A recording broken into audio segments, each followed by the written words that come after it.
It's time to feel the rage. Welcome to Film Rage, where we talk movies. Lou Reed once wrote and then later sang that life is like a mayonnaise soda. Not 100% sure what he meant by that, but if I ever meet him, I'll ask him and I'll let you all know. So now, directors and actors beware, as you cannot hide from the rage. My name is Bryce and I'm part of the Film Rage crew, which also includes Jim. Hello, Jim. Hey, hey. So with the introductions out of the way, let's rage on. Okay, so time for a quick rage out. And thanks to James, currently our only member subscriber. And yes, you too can be a member of the Film Rage community by joining at buymeacoffee.com/Film Rage YYC. All members get a special episode and content only for members, along with all members that sign up will get a special limited edition Film Rage merch item. Delicious.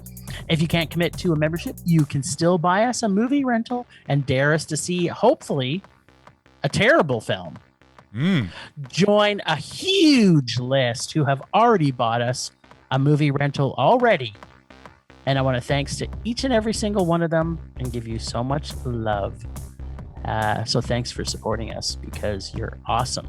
And, you know, we've hit a shit ton of countries that have downloaded our podcast. I want to thank all of those countries. I'm not going to list them all because that might take the whole podcast. But you know who you are. Brazil. You know you. Thanks, Brazil. You want to dance? Yeah, okay.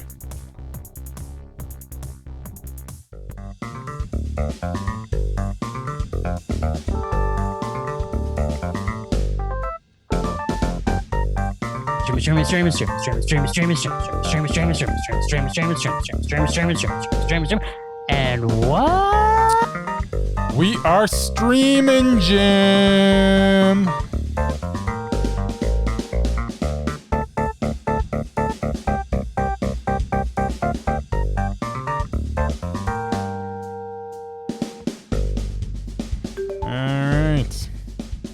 So, this week we watched something on Netflix. Yeah, we did. A little movie. Thanks to you. Yes, a movie by the name of Concrete Cowboy. Yeah. So, it's from 2020. Concrete Cowboy is the story of black urban cowboys that have been part of the North Philadelphia community for about 100 years. It meshed some seasoned actors with some of the real-life members of this community in order to tell this tale. It tells the story of Harp, played by Idris Elba, and his son Cole, played by Caleb McLaughlin, as they reconnect and grow during the course of a summer. The movie starts out in Detroit with Cole's mother at the end of her rope and decides that he needs to spend the summer with his dad in Philly in order to straighten him out. The setup of the story is very well executed, but as it played out, there were some odd scenes that didn't seem to add up for me. I love the characters, and the real-life players all came across as genuine and were not upstaged by their professional counterparts. There are so many great scenes in this, but towards the end, there are too many moments that felt stagey as opposed to genuine, which is too bad, as it seemed like genuine is what they were going for. At least for the first half of the movie. This made me want to see a feature-length documentary of the Fletcher Street stables. How did they originate? And how have they continued to exist throughout the last century? That is the story I would like to see. This movie, however, did nothing but pique my interest for something more. Although it did introduce me to a community that I was not aware of, and it did have some very good performances, and it did have some very powerful scenes. It was another case of great beginning concept that turned into an average final outcome. Concrete Cowboy was meh. Okay, well, I love the mix. You know, when a music either stands out or it sucks, I got to bring it up. The mix of music through this film was a great mix of modern and classic music. I really love that in a film where they have the urban people and the urban lifestyle But at the same time, because of the subject matter of the film, having some classic music in there kind of really fit well with the whole cowboy theme. A powerful story with powerful acting. I freaking love Idris Elba, and the young kid, Caleb McLaughlin, is freaking fantastic. The whole group of kids from Stranger Things seem to be doing some amazing, fantastic things. Interesting, this week, we have 2 kids that are Stranger Things kids. Huh. Who knew that was going to happen? I did. However, yeah, you did. However, if Caleb and Millie went head to head, perhaps in this film or in Godzilla versus Kong, she would be toast. And I mean toast, I am sorry to say. His chops are stellar. This kid was freaking fantastic. Great story, very unique idea of a stable in the middle of a major city and the black cowboys within this culture. I found it refreshing take on a traditional young gang member joining a gang, but has people fighting for him. Great character development. I was enthralled with every point of this film. Not once was I bored or disinterested. Heartwarming family dynamics versus gang lifestyle film. I love seeing true life stories not based on a biopic, that tell a story of something happening, but not necessarily trying to make it a biopic. So to me, it was refreshing because it is somewhat of a biopic about a true situation, and they actually had true characters, but it wasn't a biopic. It was just a story about it. I loved that I learned about this place in Philly, and I'm not sure if our boy George knows about this. I think I'm going to reach out to him after this podcast and check in with our boy George from... if he lives in the city, he must know about it. No, because like if you look at some of the discussion at the end of the film, after the fact, like through the credit reels, they were talking to some of these real life people, and they had people that talk to these cowboys all the time that say, I didn't know that. Where's these stables in Philly? So I'm curious to see if our boy George, Boy George. I'm not talking boy George. I'm talking our boy George. I say 100% George knows about it, at least of it. Okay, so for people who don't know our boy George, and not boy George, although they probably know that too, our boy George is from the best little horror house in Philly. So we're going to check in with our Philly boy and see if he knows about the Fletcher Street Riders. Mm-hmm. I actually really enjoyed this one. It was refreshing to me because, and although I do know the flaws that Bryce is talking about, I was able to overlook it because it was such a refreshing take on a gangland traditional film. I was totally blown off basis. And for that reason alone, and for the fact that Idris Elba, I found mesmerizing, this was a mondo for me. I love this film. I thought, and that kid, Caleb McLaughlin, is fucking fantastic. He was good. Yep. Performances were great, and as I say, that these guys from Fletcher Street, they all held their own. They did not look out of place. Yeah, they didn't. I didn't feel like they were actors. I felt that they weren't actors. They were real people. Yeah, I mean, I don't know. I don't know. When you see a movie, it's kind of like they were very natural. Yeah, it wasn't like they were trying to pretend they were actors when they're not. They were just being themselves, and I think the director allowed that. So for me, yeah, this was a mondo. Cool. As I say, I liked it a lot. Not quite that much. Worth a see. Everybody should see it. Everybody should see it. It's interesting. Although, you got to admit, documentary about this would be kind of cool. Oh, dude, like there's different levels of mondo. That doc I want to see. Have we seen? I want to see the doc. Like I wanted to cover it for like 100 years. I went and tried to find if there was any documentaries, and there's some like short little things on YouTube, but nothing really that goes in depth. Like I want to see something that covers the last 100 years, from the beginning right through till now. So there isn't one. We're not going to see this documentary. Not that I'm aware of. So if anybody knows of one, let me know. But I watched like 2 or 3 20-minute, like between 10 and 20-minute kind of short little things. I think Idris Elba actually had a producer credit on here. So I think we should reach out to Idris Elba on social media and just say, dude, make a doc. I need you now to make the documentary. Yeah, there you go. Cool. All right. Well, the big ticket item for this week, which cost us $50 combined. $50? which would literally eat up more than half of our bank account. Yeah. was the absolute new excitement of Godzilla versus Kong, and we got that on VOD. We did. So I got to break down, and I have a feeling you did the same thing because we kind of talked about it last week. Yeah. I got to break down the whole series. So because I'm going to touch upon it myself, but you go first. Boy, Get on it, mister. So, first off, I need to let everybody know that you can buy the first 3 movies for $20 on Apple, which is what I did. Sold.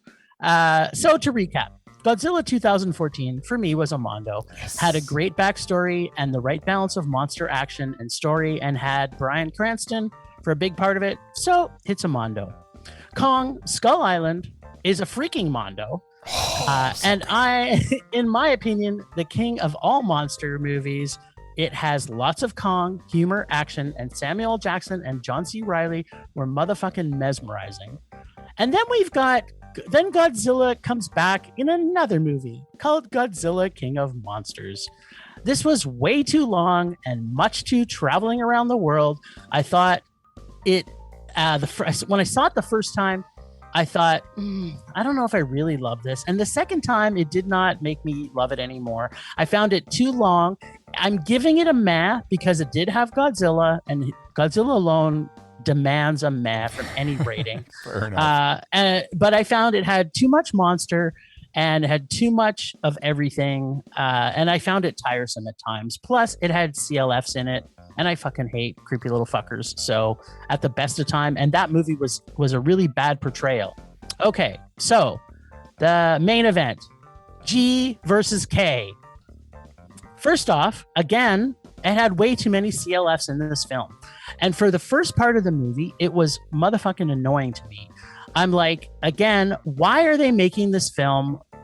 Are they trying to steal Disney views? Is that why this movie was made? I was not a fan of 11/Millie in the last Godzilla film, and her story arc in this movie could have been filled with a brand new character, and her dad was useless and irrelevant all the way through it. I super love Julian Dennison, but as I mentioned last week, they could have introduced a new gay character into this film who could have filled that space. Who meets up with Brian Tyree Henry's character, and the arc would have been just that much better and that much more diverse. I'm not sure I felt that was even needed. But the addition of a deaf character who signs with the king was golden. And it has 2 things important. It adds diversity of people with disabilities, and it is fact already that gorillas know sign language. So the fact that Kong, who is the king of all gorillas, signs, to me just made sense. Plus, I loved the creepy little fucker who played that character, who is one of the 3%. And I just love little really Kaylee Hotel. This whole arc caused me to fully get immersed into the split stories of Kong and Godzilla.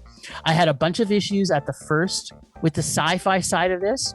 So at about halfway through the movie, I said, you know what? I better go back and rewatch it. So I stopped it halfway through and I went back and started watching it for a second time.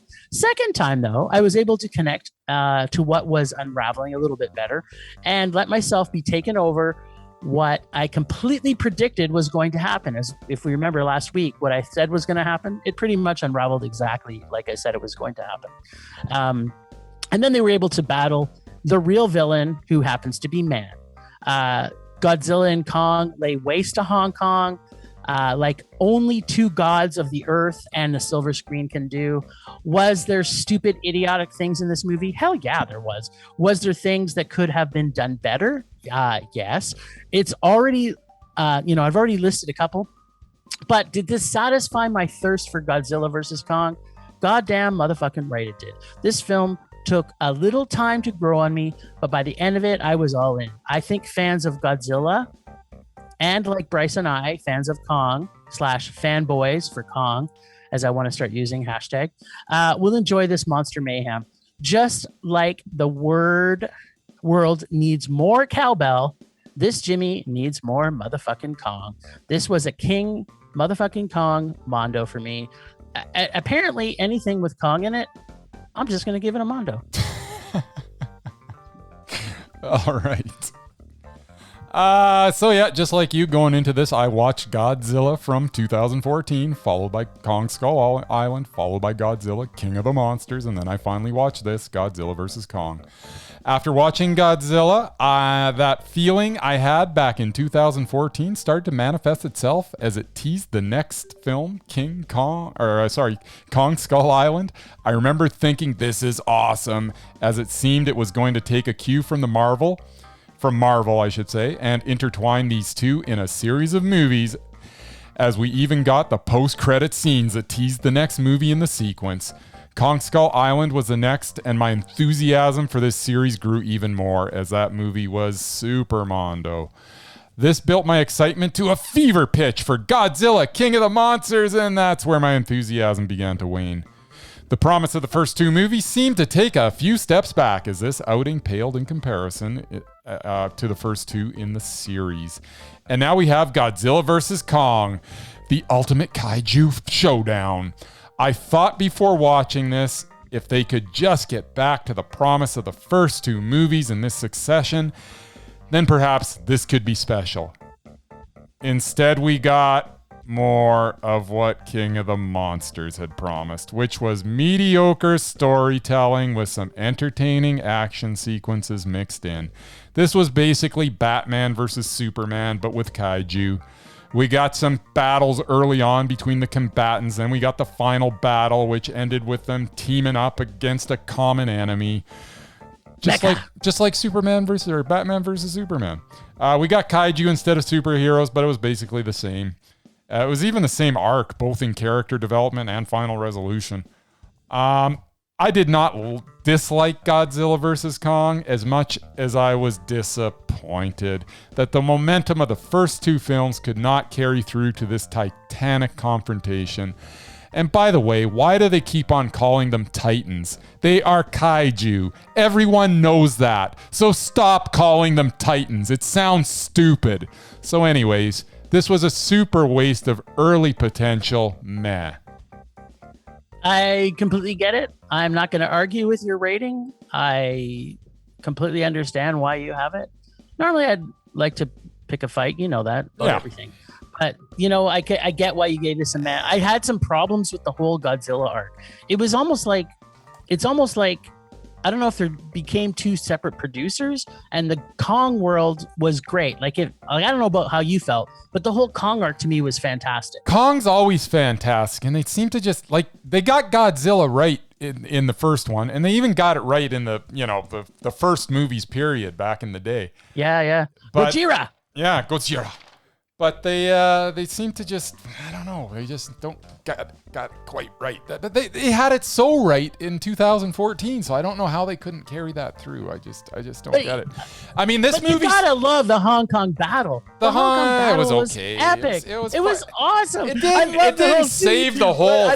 Didn't save the whole series for me. I know it didn't, but you gotta love that battle was awesome.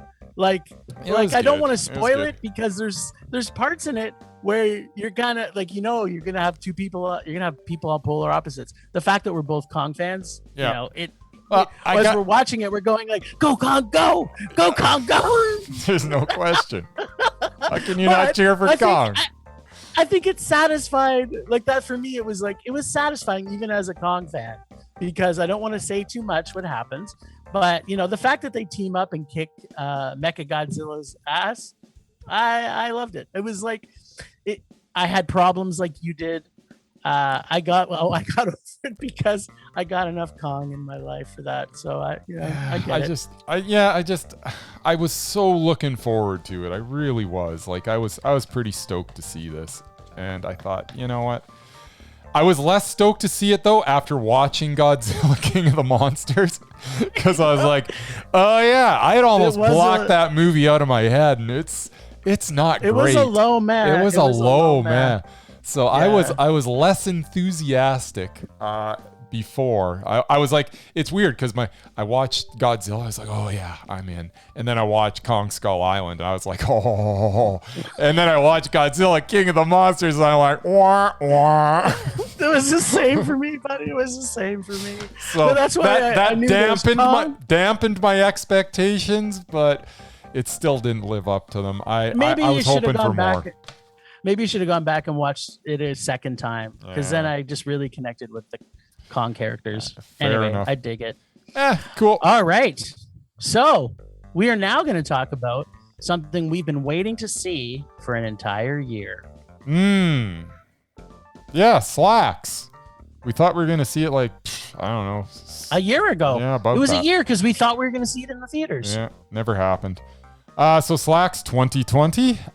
This is the story of a possessed pair of killer pants that goes on a killing spree at a trendy clothing store.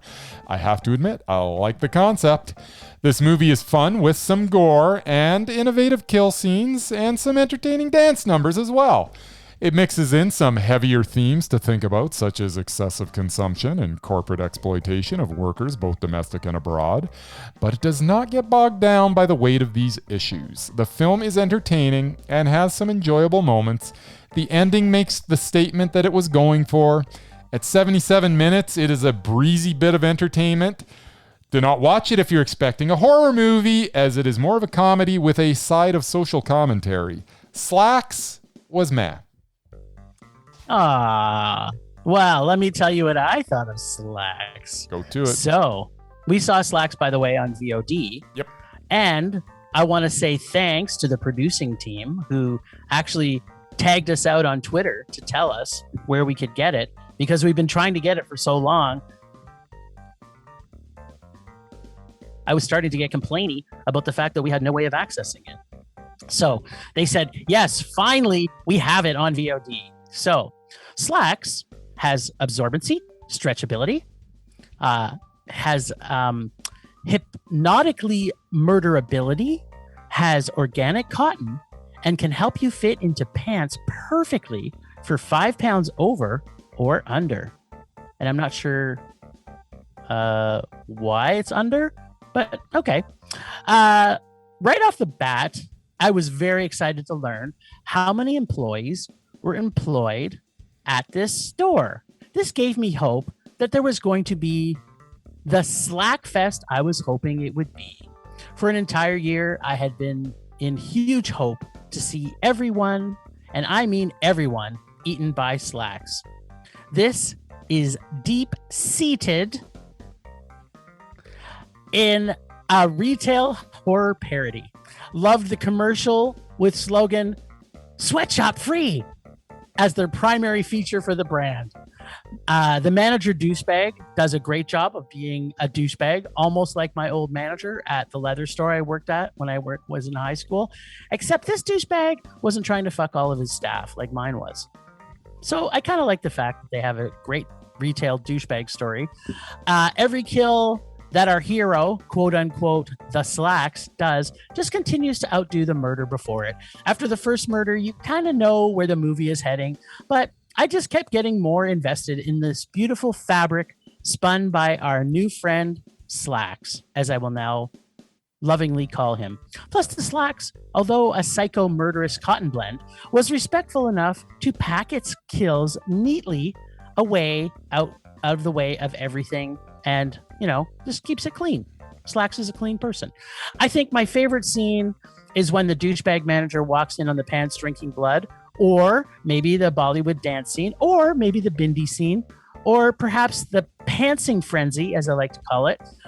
Think kind of like a piranha feeding frenzy, but with evil, bloody, sucking pants. Once we got to the last 30 minutes of the film, it was just getting more and more awesome for me.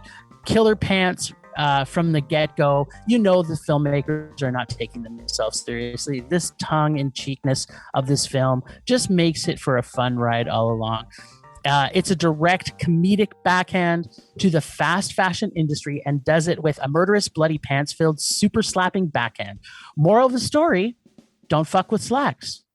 Or, maybe not. Maybe it's don't fuck with possessed Slaxx. No, maybe that's not it. Oh, yeah. Companies don't be fucking dicks, which I wholeheartedly agree with. And for this reason, I'm giving Slaxx 2 legs up or a pants on the ground, fully satisfying Mondo. I love this movie. It was so fun. I was laughing all the way through it. And perhaps because Bryce still works in retail, maybe he wasn't as enjoying the humor as much because he has to live in that world every day. But I was fully enjoying the retail side of it. Don't really live in that world, but well, but you work in retail, so it's like it's not funny. I hide in an office and poke people in the eye, man. Okay, so my favorite line: we know 2 things. It loves Bollywood music and it has a bindi on its forehead.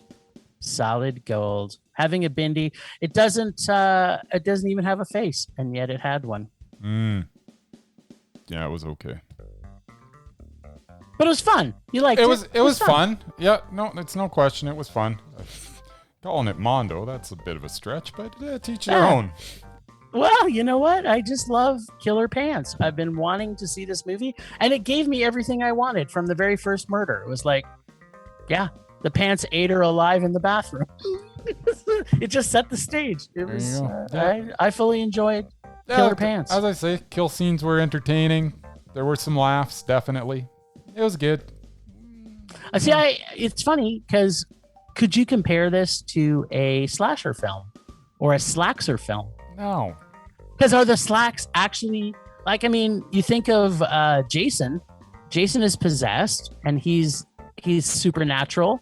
So Jason is getting revenge on the kids that killed his mother.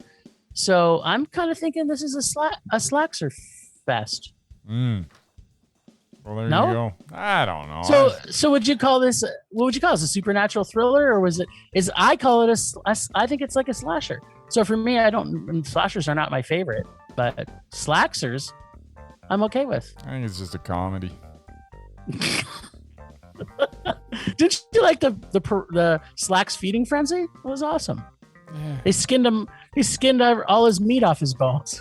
Yeah, I don't know. I don't know. I'm actually confused that you've brought up that scene over and over again because it's like, yeah, a big pile of pants went on top of someone, then the big pile of pants parted, and then there was just bones and it was there. like a piranha. Yeah. It made me think of those old piranha movies from the 1960s where they go into the Amazon jungle and the piranhas clean those things to the bone. It was like, oh yeah, I'm digging this. This is like Piranha, the original. Yeah, it was okay. I thought it was good. I know you did. You thought it was Mondo. I did. I loved it. I thought it was meh. Give me more Slaxx. I'm looking for Slaxx too. All right. They missed the boat because they could have made this Slaxx with 1 X, and then Slaxx 2 could have been Slaxx with 2 X's. You should work in marketing. Why don't you work in marketing? I don't know. I don't know why I work at all. I should just retire. Yeah, man. Anyways. So we got the right to rock is what we got. We do.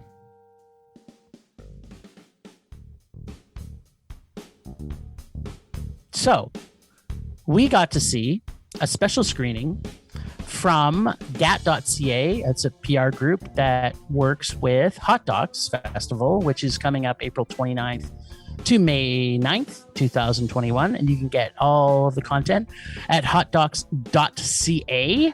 And we got to watch. We're gonna watch this week, and maybe next week we'll decide. We might watch another one because we still got a little bit of time till the end of April. But this is going to be playing at HotDocs this year, and it's called Fanny: The Right to Rock. Yeah.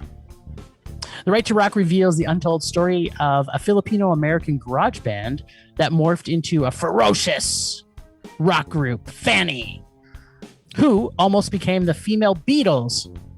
Features quite a statement. Yeah, well, that's what they say. If you write your own IMDb bio, then you can write what you want. Features Boney Rat and Joe Elliott, and then it doesn't list pretty much any, like, thank you again, IMDb. Doesn't list any of the actresses or the musicians on it, but it's written and directed by Bobby Joe Hart. So, Fanny, The Right to Rock. So, first off, I've never heard of Fanny, and I'm kind of a little surprised because lesbian rockers are one of my favorite types of rockers.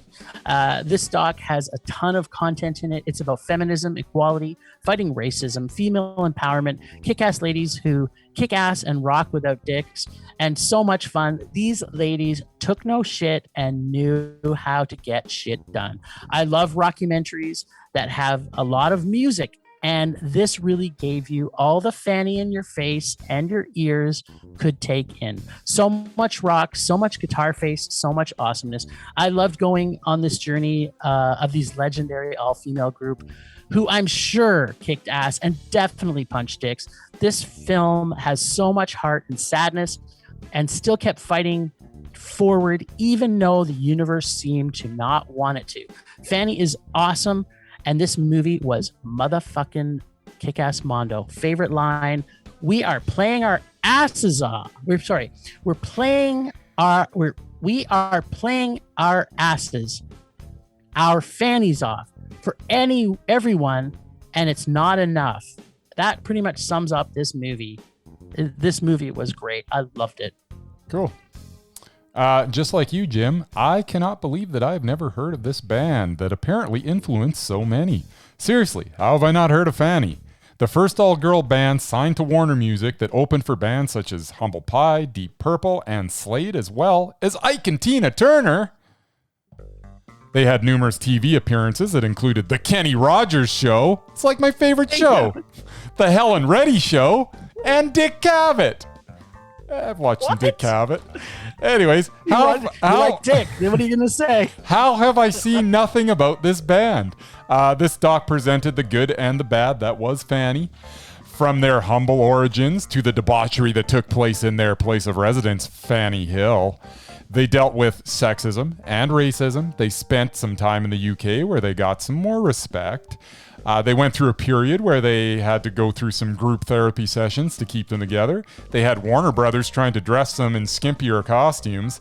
The constant struggle of fighting against the sexist powers that be, combined with the fact that they were in a constant state of proving themselves to the lack of a big hit single, eventually led to their demise.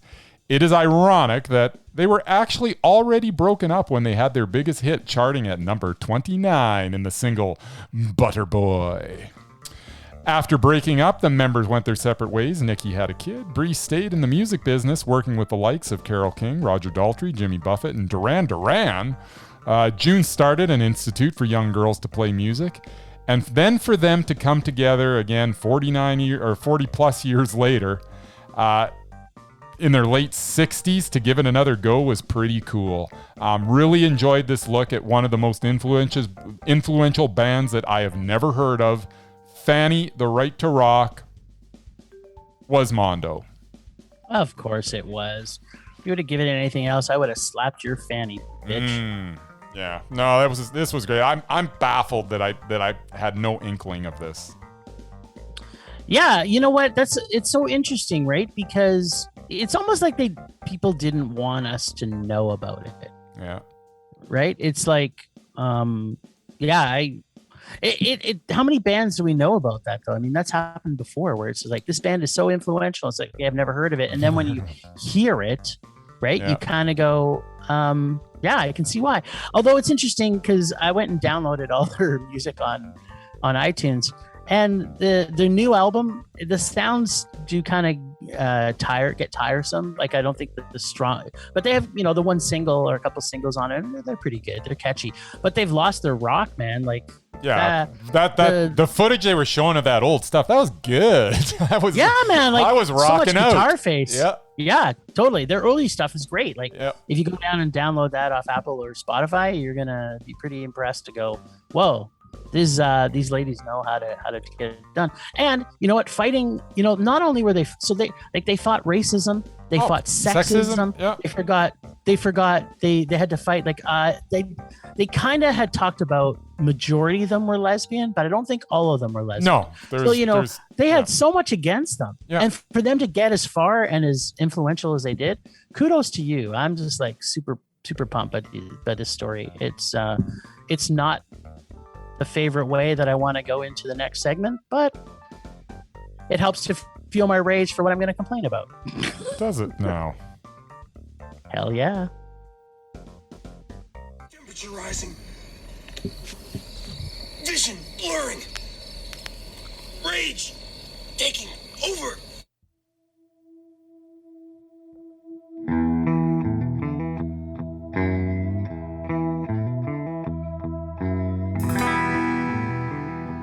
Okay, so my rage this week is somewhat of a little bit of a continuation on last week, and you may see this as a common theme in my rages over the next little while until we can actually go see movies in theaters.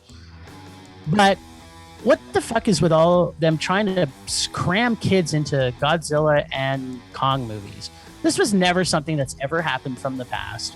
The fact that the last two Godzilla movies have creepy little fuckers in it just totally takes away from I don't know what the writers were doing to get this in place, but are they trying to put kids in as a crutch to get more viewers? I don't know. Like, it annoyed me so much as I was watching it. I'm so glad I could get myself past it, but I really think that Godzilla versus Kong would have been so much better if they didn't have that whole arc, the Godzilla arc, where they had 11 from Stranger Things / Millie. Her whole arc didn't make sense, and it wasn't really valuable to the story. It had this that whole story could have been told. They had a perfect opportunity. They went for diversity by adding someone who's deaf, which was fantastic, by the way. I'm saying kudos to you for doing this, Warner Brothers.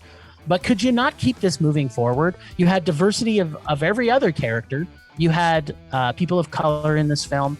You had people who have, but you had no LGBTQ community, and you could have easily added it in. You could have even written in the fact that the whole Millie character wasn't even in there. You could have had one less kid to annoy me, and I'm just like, why?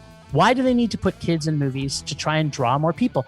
There's enough fanboys of Godzilla and Kong that they're going to get the views for this. They don't need to try and draw from Disney to get this, but I really feel that was the whole intention of it. They put kids in these movies to try and draw away from Disney and get them on side with Warner Brothers. And that's my rage this week.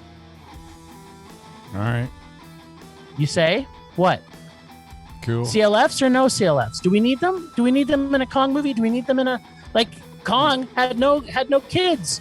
No. And it was Mondo, freaking Mondo, motherfucking Mondo. Well, we had the one deaf kid. That was cool. No, we had it in this movie, 100%, agreed. But I'm talking about Kong. Kong didn't have it. No, that is true. But Kong was in a totally different setting. So yeah, I know, but still, that's what I'm saying. You know, the producers of Kong could have just as easily threw a kid in there for some stupid reason. When you're at war, there's no bring your kid to work day. So. Oh really? Because they seem to add kids in this one for no apparent reason. Yeah, they weren't at war. Oh, weren't they? No. Godzilla was at war with Kong. Godzilla was at war with everybody. There's lots of scientist guys. Oh, right. That's another thing to add kids to. Yeah. Kids are valuable for science. Oh, yeah. 12-year-olds need to be involved in science and monsters. Fuck that noise. That's stupid. So dumb. Are you saying you're on side with the CLFs? No. Is what you're saying? I'm not saying that at all. Are you joining my rage or against it? What's happening here? You're being non-committal. I'm with you, brother. All right. That's all I really wanted. There you go. you got some Bryce rage. I love it. There you go. All right. So,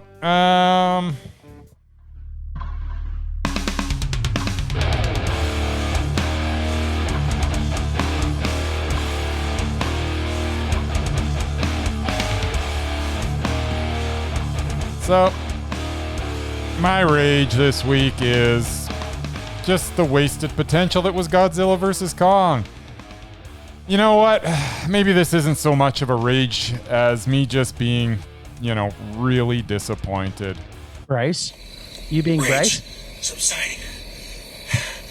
Pulse Finger fading. Okay. I don't even want to talk about it. You didn't even want me to jump on board. Okay, well, there you go. Well, I gave it a mondo, so There you go. I wasn't going to jump on that bandwagon. That's the quickest rage we've ever had, and I'm kind of happy about it. All right, now were you able to get our buddies promo set up? Oh, yeah. Is that now? Yeah, it is now. Do we have it? Oh, yeah, we got it. All right. Well, these are buddies of ours that are from our hometown here in Calgary, Alberta, Canada. Is that so? And they're one of my favorite podcasts. It is Flix X Rated. Hi, this is Tony, the host of the Flix X Rated podcast. Each week, I am joined by guests. Hello. Hello. Yo. Why, hello there. Hello. Hey. Hello.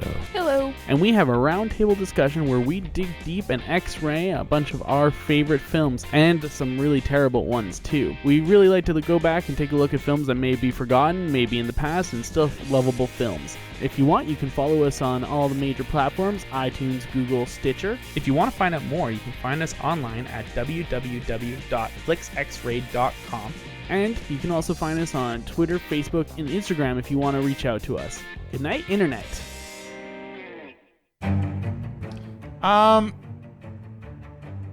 Do we really need to say www dot anymore? I don't understand why people still do this.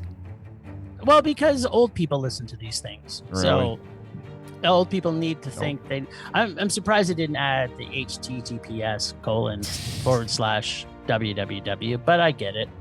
I'll Fair enough. To Tony. Yeah, it's really not necessary. You know, But hey, as much as Tony puts WW and W on front of things, this podcast is fucking awesome. So, we still love him. You know, our website isn't www.filmrageyyc.com. It's just filmrageyyc.com. You know, even in a time where we didn't have enough rage in this episode, because I gave every movie a mondo so far, I'm not sure you're keeping track, but we had to find one thing to be complaining about. www dot. Come on. What year is it? 1997?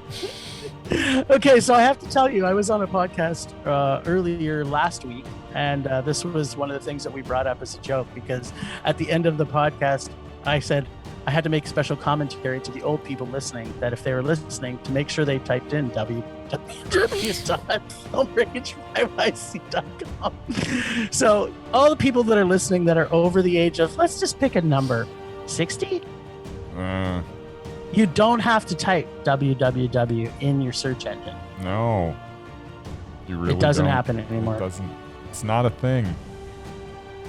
Let's talk about some lists. All right. Seeing as we got the music going anyways, so let's do it. Yeah, absolutely. Yes. We talked a little bit about it a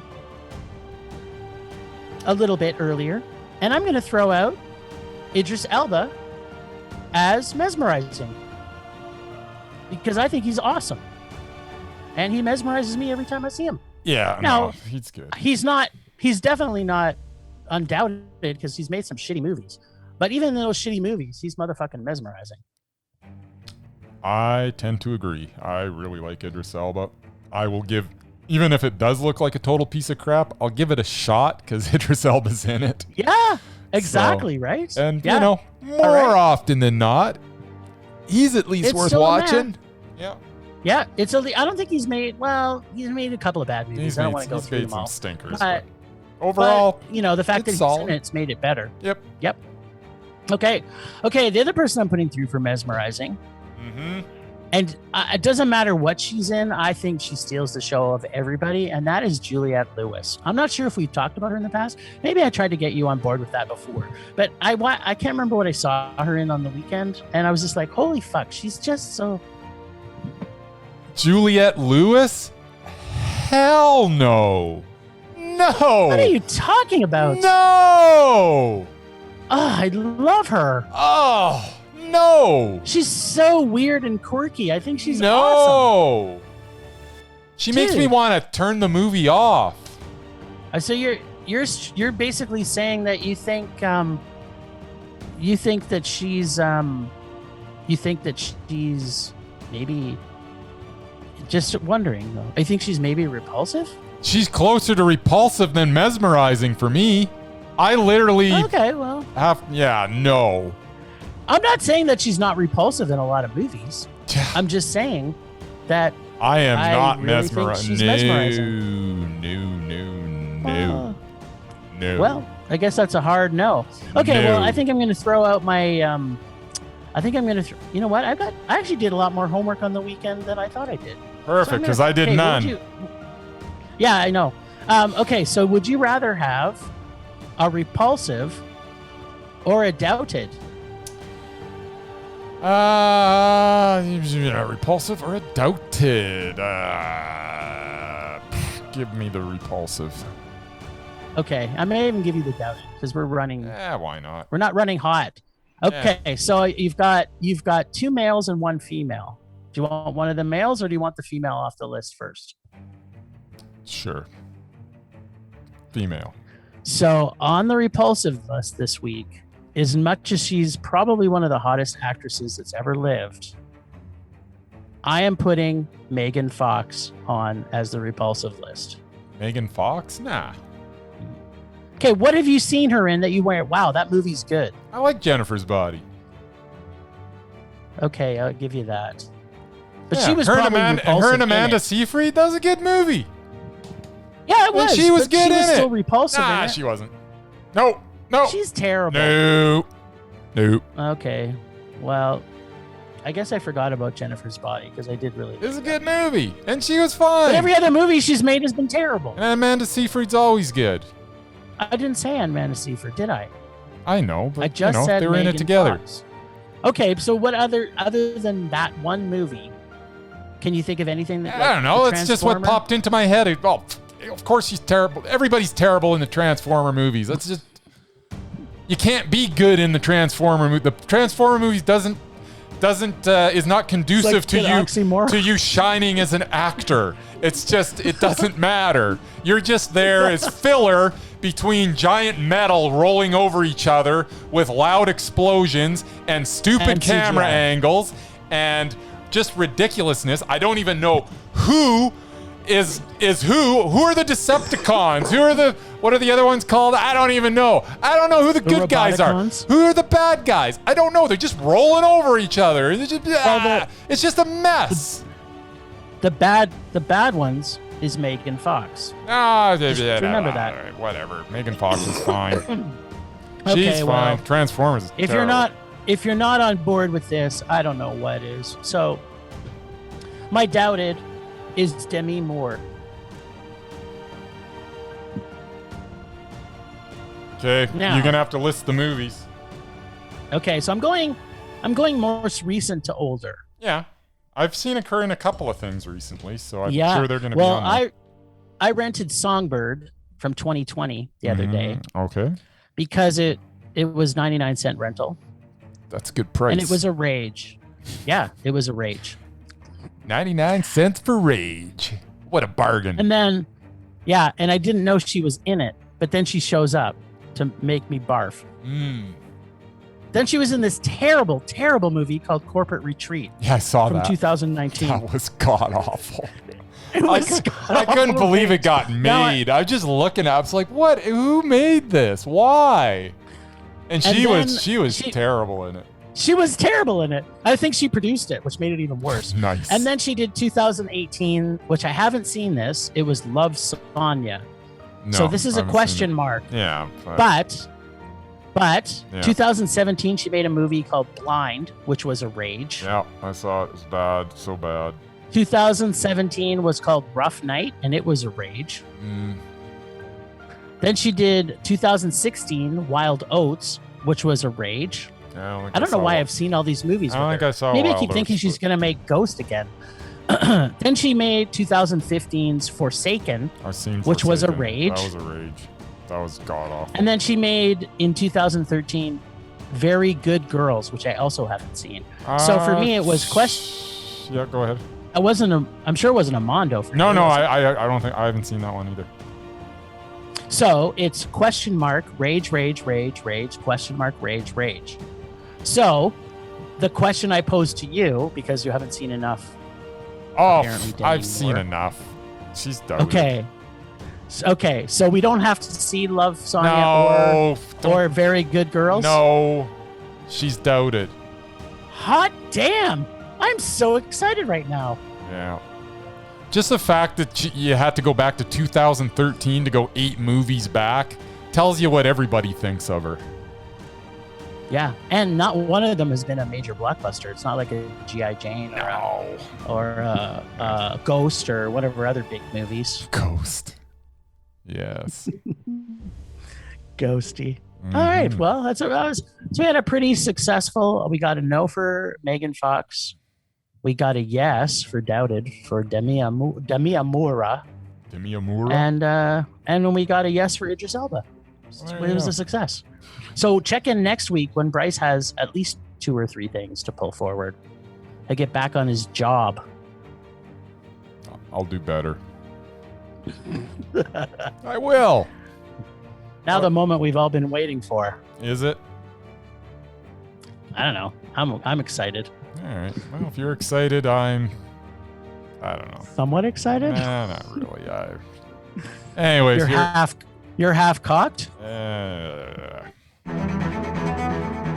Last week on Rage or Dare, we were dared to see what can only be considered as a gift from the gods, who, when we were dared to see the 1996 trauma film Killer Condom, a gritty detective film shot in New York, all in German.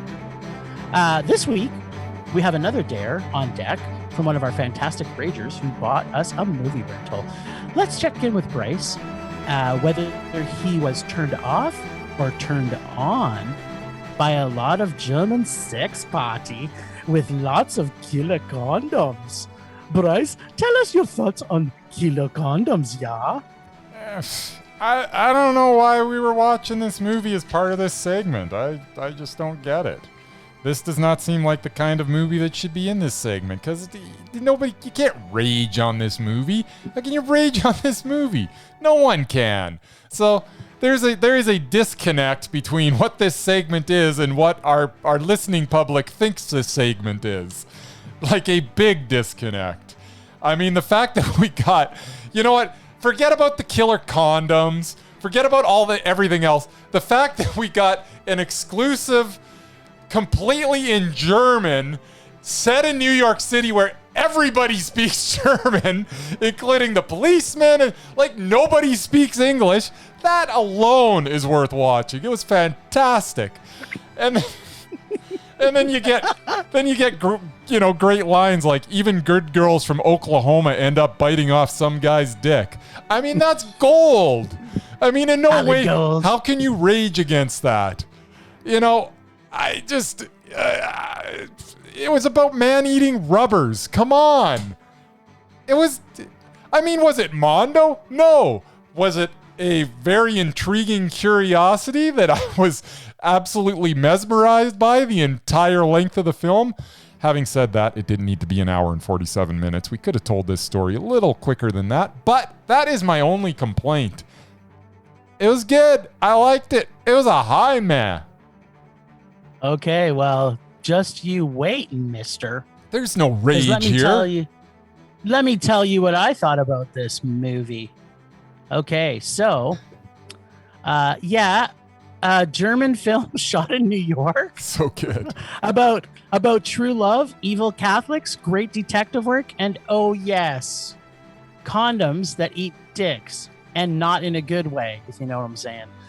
I feel our friend Sadat, who dared us to see this film, does not know my passion for German sex pot. He would never have dared us to see this film. This Jimmy loves his German sex party. It's literally the most favorite of all sex parties is German sex parties. Like, if you tell me see a Norwegian sex party or see a German sex party, I'm going to choose German sex party every single time. And then afterwards, you'll go watch the Norwegian one, though. You'll just watch the German one first. Of course. And then I'll go back and watch it again second. It's literally my absolute favorite subgenre of sex party. Perhaps Sadat was just wanting to share his favorite German B film from 1996. But whatever the reason, he gifted me killer condoms. I could not be happier. So first question, I had was watching this, was the girl at the very beginning that she was crying. I'm sure Bryce knows this. For whoever hasn't seen this, you can get this movie on YouTube for free. That's good. This price. is a gift, people. Yes. You should see this movie for nothing alone that it's a German sex party movie. Plus, it's also free on YouTube. So was she crying because she wasn't going to be able to pass her course, or because of the blood squirt that happened on her clothes? I'm just asking for curiosity's sake. I think it was a combination of the two. Okay. I think she would have been weeping either way, but the all-out cry was because it was those two things together. It was a combo pack. Okay, I get it. So much of this quiet and subtle humor had me laughing and smiling this whole movie. From the Beavis and Butthead poster that was on the wall. What was that? No. I had to do a double take. I was like, what? Okay. Which made me laugh for like 5 minutes, to the most German films from the 90s that all have smoking by everybody in the film. Even the doctor in the corner at the hospital, they're all smoking. Yeah. The little quick edits and the tongue-in-cheek is so much more subtle than most trauma films. Like, this was a very subtle, well-developed movie. The bathtub scene was so awesome with the rubber ducky, the kid in the playground. I'm half an hour into this movie, and I'm thinking two things. One, why have I never seen this? And two, I'm thinking Sadat misunderstood the purpose of daring us to see movies. Yes. Not that I'm sad. I'm super glad that we have him daring us to see these. I'm glad I saw it. But I had mixed feelings about the depiction of the gay community in this film. But because our hero is a badass motherfucking gay cop, and he let it be known that his lifestyle is nothing but normal, and the big monologue at the end wraps it up, I was okay. This film was fun, yet well-crafted, serious detective film with an important message that always make sure to use a brand new condom that you unwrap yourself, and that goes for every community who uses condoms. And also a message that trauma can actually make a movie that is mondo. Favorite line, it's got 13 pricks and its conscience, 13 pricks and one ball.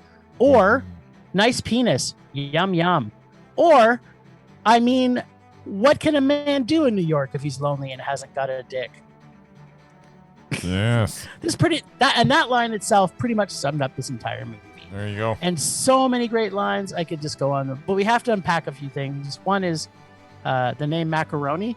Like, that alone, every time someone called him Macaroni, it made me laugh. And I love how they depict the evil Catholic villain. Super awesome. Did you notice that they're speaking German and everyone's German, but everybody's had like an Italian name? Like, there was Luigi. And it's like, Yes. do they think that everybody in New York is Italian? I don't know. Like, all this stuff was everything was gold. Like, that alone made me laugh. Like, I was giggling because, yeah, it was crazy. Let's not get to Mondo for you. No, I not literally quite. loved every single thing about this movie. It's too long. Wasn't long enough for me. No, I wish there was it's a little too bit long. more sex party in the German sex party. It need to be tightened up. Okay, but I have the most important question for you, Yes. which is, what would you do for red jelly? No comment. Okay, so this week we've been dared to see it's a 1981 original film that was remastered in 2015 called Roar with Tippi Hedren. Have you ever seen it? A long time ago, I did see it. Yeah. Okay. Well, do you remember hating it? No, I don't remember hating it. It's odd. And it's Okay. got There's a lot of like, I think they did a documentary about it too. The documentary is actually on Crave and on probably HBO in the States. Yeah. So we are going to be watching Roar, and we'll be able to rent it on iTunes for a very cheap $4.99. There you go. Yeah, no, I almost went because we had I don't know if it was, I think they might have screened it at Cuff when it really? Yeah, when I could be wrong, but I'm pretty sure that they screened it at Cuff when the remastered version came out. So, yeah. Well, yeah, I guess maybe we'll see if Amy, who's dared us to see Roar, is also giving us a gift. Maybe these people love our podcast so much, they're saying, I'm so tired of having them watch these terrible movies. We want them to watch the movies that we know and love. I don't know. I guess we'll find out next week. I guess we will. All right, sir. Well, it's about time to wrap things up. Okay. Well, thanks, Rachel, for listening. Thanks to the extended Film Rage crew of Leonard Conlon for his artistic vision and photography via Leonard Conlon Photography. For Bex Goose for animation skills at Potato Lady podcastreviews.com. And be very surprised and very excited, people, because next week we're going to have the Merman back. That's right. You heard it here first. Merman will be returning. Find us on social media at Facebook, Twitter, and Instagram at FilmRageYYC. Check out everything Film Rage at FilmRageYYC.com, including our merch site, where we have TeePublic on sale right now, as well as Redbubble. See what we look like by going on YouTube and searching Film Rage Podcast. We are always wanting to make this a raging blast for our listeners, so please comment often everywhere you feel, including at filmragecalgary@gmail.com to send us some emails. On Podchaser, on Apple Podcasts. Dare us to see terrible movies, people. Pay us to see terrible movies to fuel our rage. But no matter what you do, please make us rage. Please, please. That's it for this week. Rage on. Rage on.